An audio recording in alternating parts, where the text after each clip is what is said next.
Is an astronomy program simulator of the sky over Jerusalem in the evening of Jesus' Last Supper.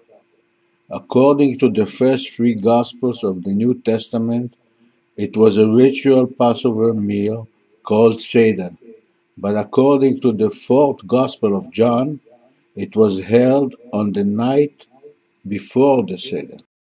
This must have taken place between 30 and 33 AD because Jesus' ministry started after John the Baptist's execution in 29 AD and continued several months to 3 years.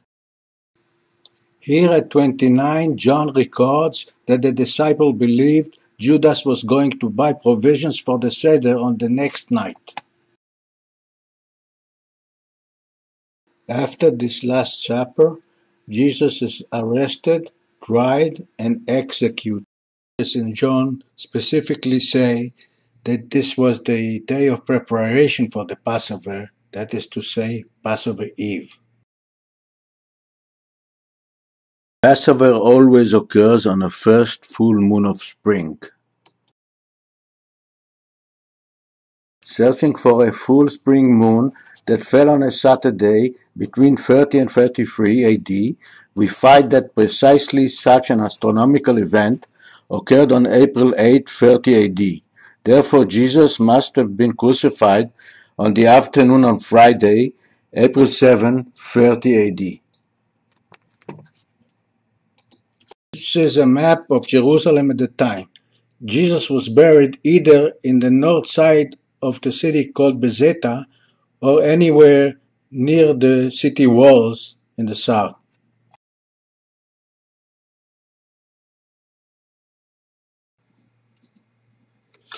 According to Acts, Jesus lived after the crucifixion 40 days and then was taken up to heaven.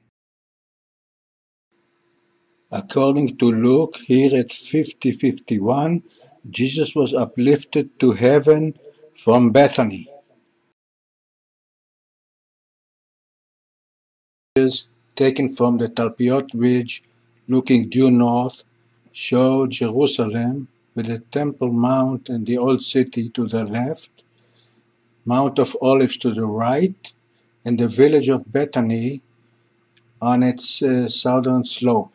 This is quite close to the Talpiot ridge, as you can see.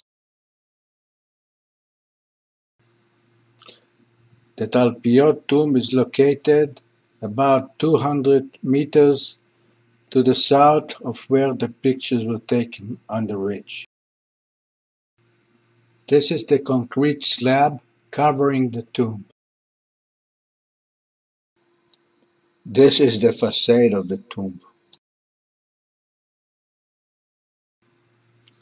The tomb contained 10 bone boxes or ossuaries like these two from the Israel Museum. One of them is actually from the Talpiot.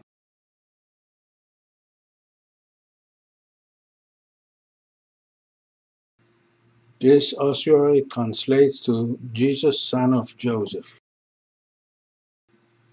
This mark directly preceding the name Jesus, son of Joseph is the letter Tav in ancient Hebrew script, which probably stood for Messianic expectations in Judaism as early as 100 years before Jesus. This is inscribed Maria, the Latin form of Mary.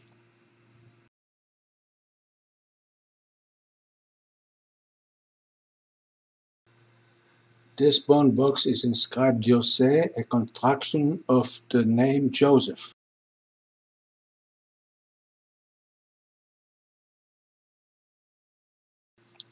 This passage in Mark records the nickname José as a second brother of Jesus.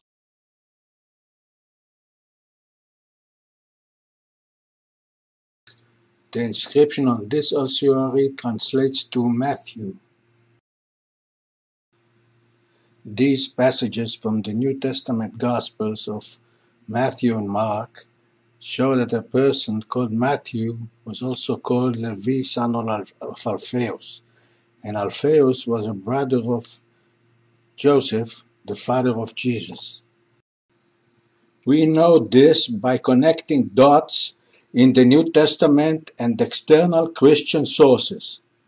The New Testament mentions several times a certain Clophas, transliteration of Chalfi in Aramaic. A document called the Papias Papyrus stated that Alphaeus is Clophas, and Hegesippus, as cited by Eusebius, states that Clophas is Joseph's brother.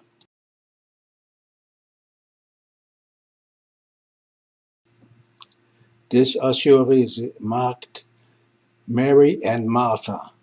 Two women, they must have been sisters because Jewish law did not allow burial together of two unrelated women.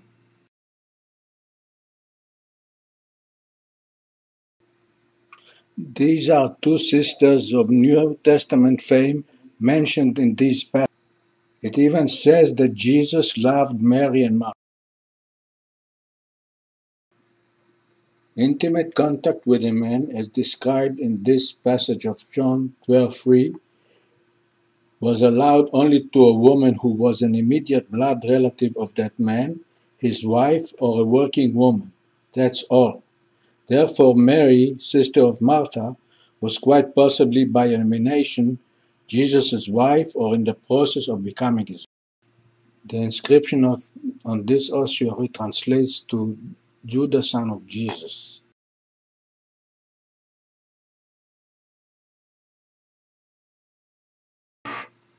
Therefore, out of 8 names actually inscribed on these ossuaries, including the Joseph, father of Jesus, on the first ossuary, 4 names undoubtedly relate to Jesus' immediate family, and 3 other names relate to the same with a somewhat lower probability. In any event, they all relate to Jesus' extended family.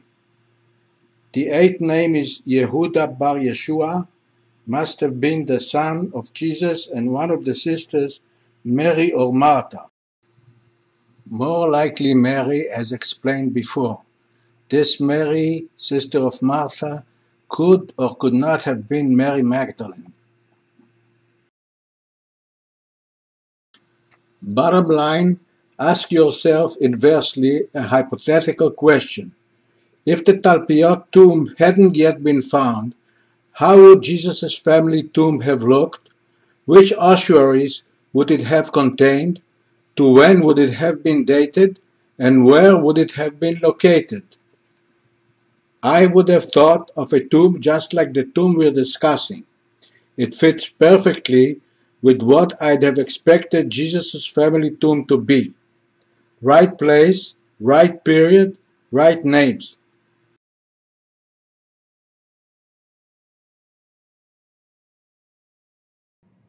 Whether Jesus had been resurrected, or as I think, may have survived his crucifixion, he probably died at Bethany, from where his body was taken to burial in Talpiot, where his ossuary was found in 1980. Thank you. The astronomy simulations were made with a program called Starry Night. The name drawings were taken from Rachmani's catalog of Jewish ossuaries in the state of Israel. The pictures